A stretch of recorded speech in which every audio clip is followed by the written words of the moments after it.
Selamat siang, perkenalkan nama saya Cindy Claudia Manu dengan nomor induk mahasiswa 2306100027. Saya merupakan mahasiswa kampus Universitas Mercubuana Yogyakarta. Pada video kali ini saya akan menjelaskan materi mengenai tantangan komunikasi bisnis di pasar global yang beragam pada mata kuliah komunikasi bisnis yang saya ampu. Adapun tujuan atau poin-poin penting yang akan kita pelajari pada video kali ini. Yang pertama yaitu mendiskusikan peluang dan tantangan dari komunikasi interkultural atau budaya. Yang kedua, mendefinisikan budaya, lalu bagaimana budaya itu dipelajari, dan mendefinisikan etnosentrisme dan stereotyping. Lalu yang ketiga, menjelaskan pentingnya mengenal variasi budaya dan 8 kategori perbedaan budaya. Lalu yang keempat, menjelaskan pedoman umum dalam beradaptasi dalam budaya bisnis. Dan yang kelima, mendefinisikan langkah yang dapat digunakan untuk meningkatkan kemampuan kita dalam berkomunikasi interkultural. Nah, kita masuk ke poin yang pertama, yaitu mendiskusikan peluang dan tantangan dari komunikasi interkultural. Pada materi yang pertama ini terdiri dari 3 poin. Nah, poin yang pertama yaitu memahami konsep budaya, lalu yang kedua itu keuntungan dari angka kerja yang beragam, dan yang ketiga tantangan apa saja yang terjadi atau yang timbul dari komunikasi interkultural. Kita masuk ke poin yang pertama, yaitu memahami konsep budaya. Apa sih konsep budaya itu sendiri? Jadi, budaya atau kultur itu sendiri merupakan suatu cara untuk hidup yang berkembang menjadi milik bersama sebuah kelompok manusia serta diteruskan ke setiap generasi. Selain itu, budaya juga dapat menjadi pengatur manusia agar mampu hidup dengan baik dan tindakan, perbuatan, dan lisan. Jadi, konsep budaya itu sendiri merupakan proses komunikasi di antara dua orang yang memiliki latar belakang yang berbeda, sehingga mereka mampu menangkap makna pesan yang diberikan baik secara verbal maupun nonverbal dengan perbedaan yang ada. Poin yang kedua yaitu keuntungan dari angka kerja yang beragam. Apa-apa saja sih poin dari keuntungan angka kerja yang beragam? Yaitu poin yang pertama, sekarang banyak perusahaan yang mengubah cara pandang mereka pada keberagaman dari hanya sebatas kebijakan ilegal sekarang menjadi sebuah peluang yang strategis. Lalu keuntungan yang kedua yaitu keberagaman angka kerja yang memberikan beberapa keuntungan juga, diantaranya yang pertama memberikan pandangan atau pemikiran dan ide-ide yang lebih luas tentunya. Lalu yang kedua, memberikan pemahaman yang lebih baik dari pasar yang lebih beragam dan berbeda. Serta yang ketiga, itu memberikan peluang yang lebih besar untuk merekrut orang-orang yang berbakat atau orang-orang yang mempunyai ide-ide yang lebih luas untuk menciptakan suatu hal yang bermanfaat. Kita masuk ke poin yang ketiga, yaitu apa saja sih tantangan dari komunikasi interkultural? Nah, tantangan dari komunikasi interkultural ini yaitu yang pertama, semakin beragam angka kerja membuat cangkupan dari keahlian dan latar belakang semakin luas. Lalu yang kedua, keberagaman dalam perusahaan mempengaruhi bagaimana pesan bisnis difikirkan sampai diinterpretasikan. Dan yang ketiga atau yang terakhir, budaya juga memengaruhi segala sesuatu yang berkaitan dengan komunikasi, termasuk dalam bahasa nonverbal, lalu arti kata, waktu, tempat, dan aturan relasi antara manusia. Nah, teman-teman, sekarang kita masuk ke bagian yang kedua, yaitu mendefinisikan budaya, lalu bagaimana budaya itu dipelajari, serta mendefinisikan etnosentrisme dan stereotyping. Nah, yang pertama, cara untuk mengembangkan kultur kompetensi atau komunikasi antara budaya itu sendiri, yaitu dengan membutuhkan gabungan dan sikap serta pengetahuan mengenai suatu budaya.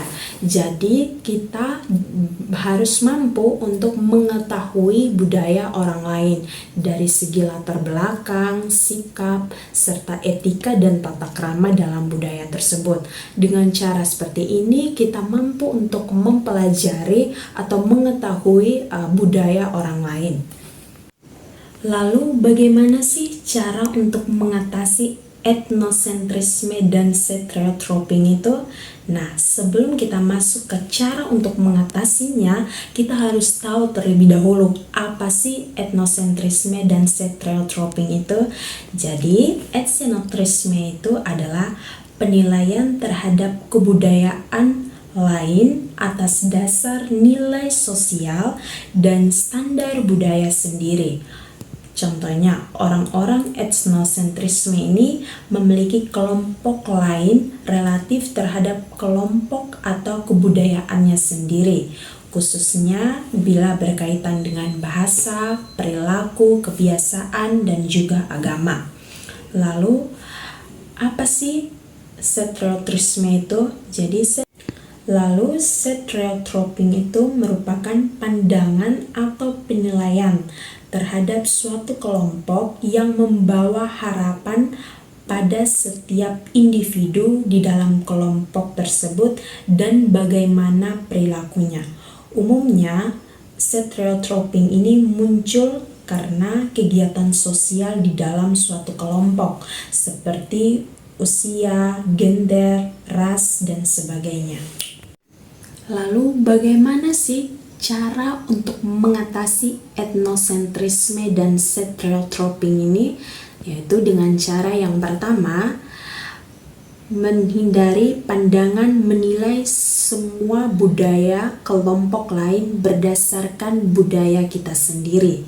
Lalu yang kedua, menghindari ketakutan terhadap orang asing, biasanya dari kelompok atau warga negara yang berbeda.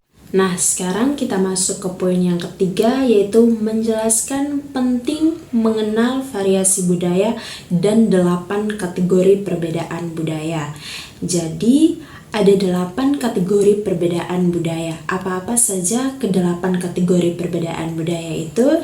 Yang pertama, perbedaan dari kontekstual. Jadi, perbedaan kontekstual ini mencakup pola pikir dan rangsangan lingkungan serta pemahaman terhadap suatu budaya.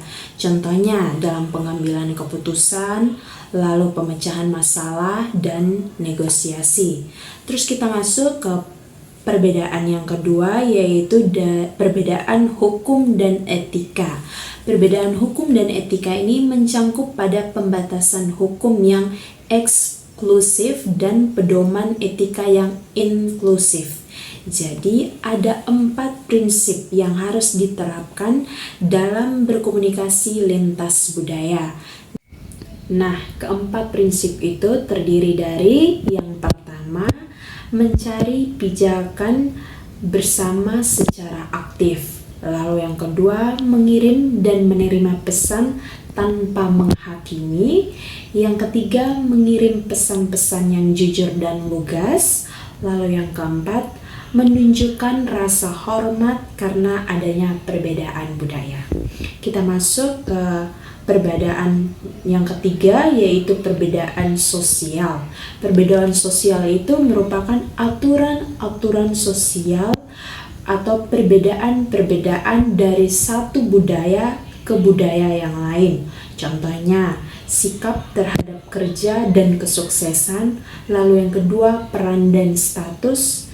Yang ketiga itu penggunaan tata krama atau sikap kita. Dan yang keempat yaitu konsep waktu. Yang keempat, perbedaan nonverbal. Nah, nonverbal itu sendiri merupakan penggunaan dan makna sinyal nonverbal dalam komunikasi bisnis.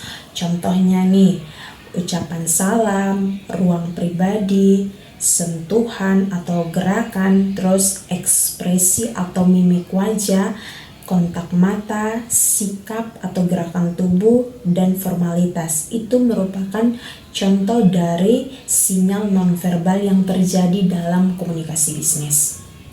Lalu yang kelima yaitu perbedaan usia atau umur. Itu mencangkup pada persepsi, usia, dan harapan mengenai kemampuan atau keahlian dan perilaku seseorang. Contohnya, di suatu negara itu mereka menekankan pada usia yang produktif atau usia muda dalam melakukan pekerjaan, serta negara itu menghargai umur dan senioritas seseorang. Lalu perbedaan yang keenam itu yaitu perbedaan jenis kelamin atau gender. Itu merujuk pada perspektif mengenai peran gender, konsep gender. Contohnya, buktinya itu yang menunjuk gaya komunikasi antara pria dan wanita itu pasti tentunya berbeda. Jadi itu merupakan perbedaan yang terjadi dalam komunikasi bisnis. Perbedaan yang ketujuh yaitu perbedaan agama. Perbedaan agama itu merupakan keberagaman serta ekspresi dan tingkat inklusivitas agama. Itu muncul dua kontroversi di sini, yaitu yang pertama dari sisi pekerjaan, yang kedua dari sisi perusahaan, serta perbedaan yang terakhir atau yang kedelapan yaitu perbedaan kemampuan. Itu merupakan akomodasi untuk spektrum penuh, baik pada kemampuan secara fisik maupun kognitif.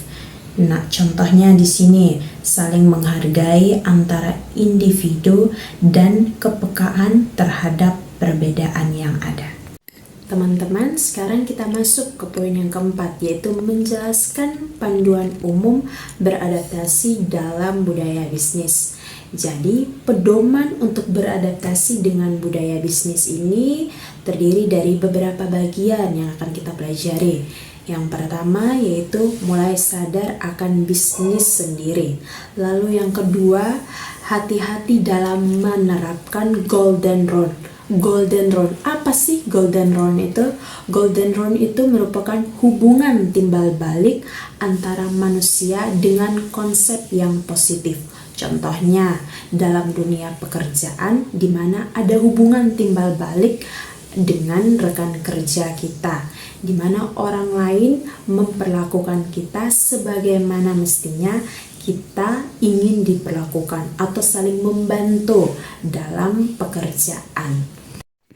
Lalu yang ketiga yaitu adanya sikap saling toleransi, fleksibel dan rasa hormat antara rekan kerja maupun dengan atasan kita dalam perusahaan ataupun dunia bisnis. Dan yang terakhir yaitu latihan kesadaran dan pertahankan rasa humor. Jadi keempat bagian ini sangat penting kita pelajari dan pahami sebagai pedoman untuk beradaptasi dengan budaya bisnis. Nah, sekarang kita masuk ke poin yang kelima ataupun yang terakhir dari tujuan pembelajaran kita pada materi kali ini, yaitu mendefinisikan langkah yang dapat digunakan untuk meningkatkan kemampuan kita dalam komunikasi interkultural atau komunikasi budaya. Yaitu yang pertama, memahami budaya. Nah, jadi memahami budaya ini perlu kita lakukan untuk meningkatkan komunikasi bisnis kita. Jadi kita perlu mempelajari atau mengetahui budaya orang lain dari segi bahasa, terus tata krama, sikap, serta etika dalam budaya itu. Lalu yang kedua yaitu kesadaran diri. Yang ketiga itu ada keterampilan komunikasi antara budaya. Yang keempat itu ada rasa empati. Yang kelima itu ada menerima perbedaan. Yang keenam itu ada keterampilan kecerdasan budaya. Lalu yang ketujuh itu ada pengetahuan mendalam terhadap suatu budaya tentunya. Lalu yang kedelapan itu ada kolaborasi budaya, yang kesembilan itu ada penyelesaian konflik, dan yang kesepuluh atau yang terakhir itu ada pembelajaran berkelanjutan untuk terus meningkatkan kemampuan atau pemahaman kita dan keterampilan dalam komunikasi interkultural atau budaya.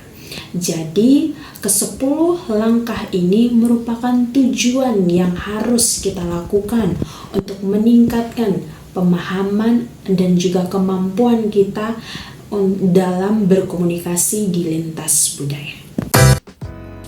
Demikian pemaparan materi mengenai tantangan komunikasi di pasar global yang beragam. Semoga materi tersebut bermanfaat buat teman-teman sekalian, dan saya ingin meminta maaf apabila ada salah dalam penyampaian kata atau kalimat. Sekian dan terima kasih.